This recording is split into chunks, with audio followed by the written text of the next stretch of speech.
Welcome back folks, my name is LastKnownMeal and today we're gonna be talking about Starfield. So last night around 2 AM, Starfield has officially released into early access, at least where I live. And I spent through the entire night and day to day playing throughout the game. As you can see, I am very tired. And I do want to say that this key was sent to me by Bethesda, but do keep in mind I didn't have a review copy, just rather the early access one. And to be honest, I was looking forward to a new Bethesda game because whenever someone says Bethesda, there is a certain dose of nostalgia which kicks in because I grew up playing their games. I grew up playing Fallout and Elder Scrolls. And when I heard that Bethesda is gonna be tackling space and space travel and all of that, it was somewhat interesting because usually when it comes to their formula and how they make their games and how they structure their games in general, I like it. So going into this, I was wondering, am I going to get that dose of familiarity that you have if you play their games in the past? Because you know how animations are gonna be, you know how fighting is going to be, exploration and everything else. There is a certain way, as I said, that they do their games that they have those similarities, and Starfield definitely has them. This is a Bethesda RPG in space. And there were a lot of good things and some bad things which I did not enjoy, so let's go through the good things first. But do keep in mind, this is only a first impressions video. I have only scratched the surface of the game. I have to go through the entire game and see everything else before I have my full review. So one of the biggest things is when it comes to, in general, the story, how it begins and so on. And don't worry, I'm not gonna be talking about spoilers whatsoever. There was a lot of questions if it does start out slow and if you have to do like the main mission for the game to open up. And I'm going to be honest, yes, at first you should really stick to the main quest and see what that has to offer, because it doesn't really take that long, but it does open up a lot of new possibilities you can go into. And it maybe does start out slow because there are, a lot of things, a lot of mechanics you have to go through. First off, gathering resources, getting money so you can buy or build a new ship, get new weapons, get new armor and all of that. All of that, takes time. And that's why I do recommend going through that main story a little bit before, all of the other things, things start popping up, because you can do them whenever. It's a Bethesda game after all. And going through those different planets was definitely fun, visiting them, because there is variety. I mean, once you go onto a planet, everything in front of you is going to open up. You're gonna be seeing some things around which you can explore. There are going to be materials you can gather, or maybe you want to have your base there. All of those possibilities open up to you as you get into the game, or well, as you land into a planet itself. And I noticed a lot of interesting things and encounters and locations on those planets. You're gonna be seeing a random moon, for example. You land on it, boom, something amazing is in front of you, go explore. There is gonna be loot, there is gonna be enemies, or maybe even something else which you can research per se, which is going to, fill up that void that, is generally around those planets. Because let's face it, not all planets are inhabited. A lot of them are gonna be looking quite empty, but they still have things on them which can prove interesting. Although one thing I wish was there, and that's maybe that there is some sort of a better transition when you leave or enter a planet, because generally how you do things here, you're going to be approaching the solar system, you're going to be approaching near the planet itself, and then you have to go through the map and land on it, so you don't really go into it fully, if you know what I mean. There is not going to be that whole downfall when you go and open up the planet in front of you, so maybe that should have been there, but it's not really a mandatory thing in general, because there are a lot of planets you can explore here. And in general, when it comes to story and characters, it was fun, it was good. I mean, so far I still have to go and finish through the rest of it, but there is a lot. I mean, this game is vast. And the characters I actually met so far, some of them, were interesting, some of them not so much. It really depends who you're gonna be liking and not. Like, it really depends on you as a character, because here, once you go into character creation, there is definitely a lot you can do. And in general, the way you behave and the way you do things, well, it's going to be a Bethesda RPG. You're gonna be able to play in different ways. When it comes to combat, gunfights, weapons and all of that, this is definitely the most polished that Bethesda was able to do combat. So right now things like, for example, reloading or shooting at those enemies or aiming down the sights is going to be better, because before, you know, in Bethesda's titles, that can always be problematic when it comes to animations or the way player aims. Like, it was done a little bit better in Fallout 4, but in Starfield it's definitely like one league ahead of it. It's not going to be perfect, it's not going to be Call of Duty, so you're not going to be expecting that, because this is an RPG after all. But when it comes to that satisfying sense of, you know, downing many enemies, it can be fun, especially because rifles in this game, or weapons in general, they kinda look good. Like later on in the game, especially once you get like rocket launchers and all of that, that's when things become even more interesting. But even in the beginning, there is a decent variety to weapons, definitely.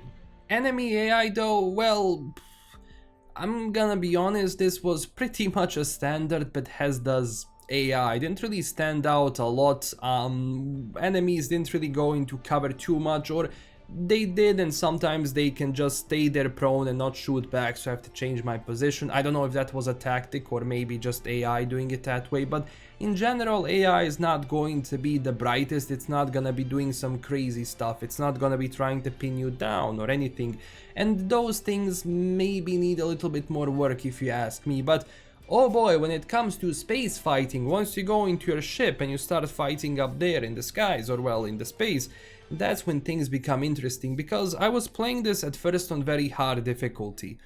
One of the problems was enemies didn't really become, how would I say, more dangerous or tougher, they just got more health. Now when it comes to fighting up in space, as I said, that's when things become interesting, because at first you really don't have a good ship. Like, at first things really don't go your way, and if you get attacked by other vessels which are much stronger, well, there is going to be a strong position that you're going to lose.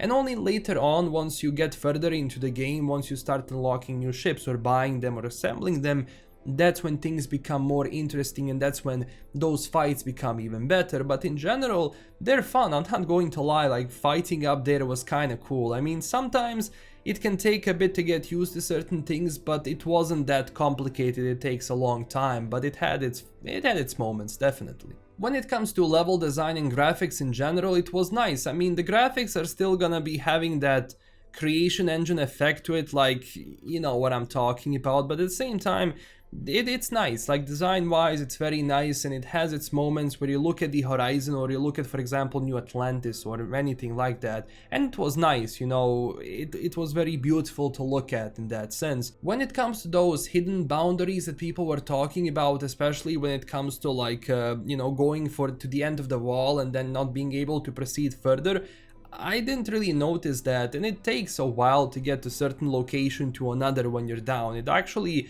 having a vehicle in this game once you're down would be kinda cool, so that really wasn't a problem for me.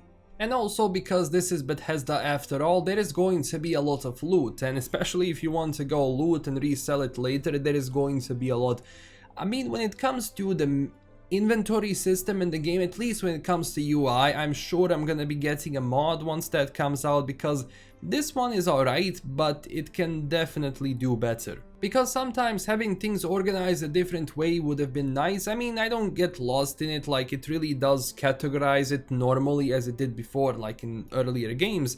But even then, I wasn't really a huge fan of like that UI and how it looks, so they went into this again, and it takes a little bit until you get used to it, especially later once you start getting more loot and once you start organizing all of that loot on your ship between other companions and yourself. When it comes to optimization, bugs and FPS in the game, honestly, like, so far, this is definitely the most polished Bethesda title they have released. I remember playing like Fallout and, you know, Skyrim for the first time. It was a bug fest, especially when it comes to the main quests and activities. I had a lot of game-breaking bugs back then. But right now, so far, I honestly had a relatively smooth experience.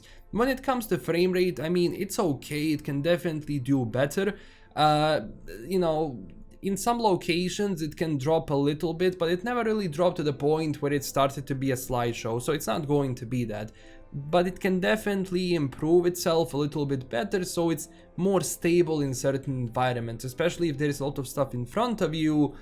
things can go that way. But again, as I say, it wasn't really hindering my experience too much. I just played around with settings a little bit and most of it was still left on high and frame rate was relatively okay. When it comes to general bugs, I experienced some NPCs glitching out or appearing in front of me, like just kind of spawning. So those things can in general happen, which were usually the case with Bethesda's games in the past, so nothing new when it comes to it. But honestly, when it comes to bigger bugs where the situation becomes like crazy, it didn't really happen. So besides that, just some random glitches and stuff, and that's what really surprised me, because Bethesda really needed that extra year for this game, because if Starfield came out in 2022, there is no way it could have been polished as it is right now. So that extra year they took was big and it really helped a lot. So in general, so far my impressions of the game are positive, actually very positive. I'm surprised that a lot of things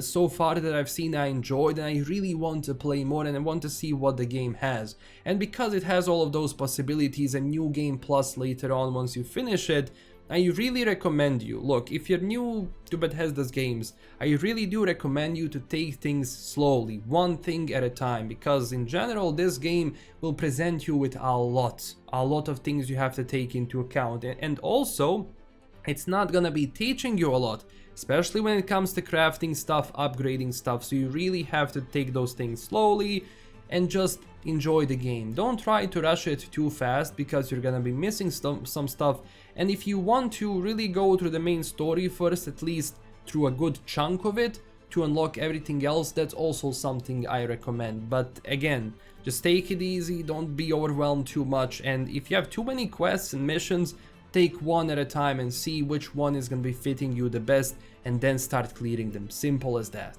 And this is everything for today. Keep in mind I will have a lot more of these videos in store for all of you, because we have a lot to talk about when it comes to Starfield, from guides to mods to everything else. I mean, this is just the beginning after all. If you enjoyed this video, don't forget to tell me down below what do you think about it, and subscribe and like the video for more, and tell me down below in the comments what do you think about Starfield so far, and if you haven't bought it yet, will you be buying it based on the reviews and gameplay you have seen? Also check us out on Twitter and Discord, and huge thanks to my current Patreon supporters. This is LKM signing out, and I will see you in the next video. Bye bye.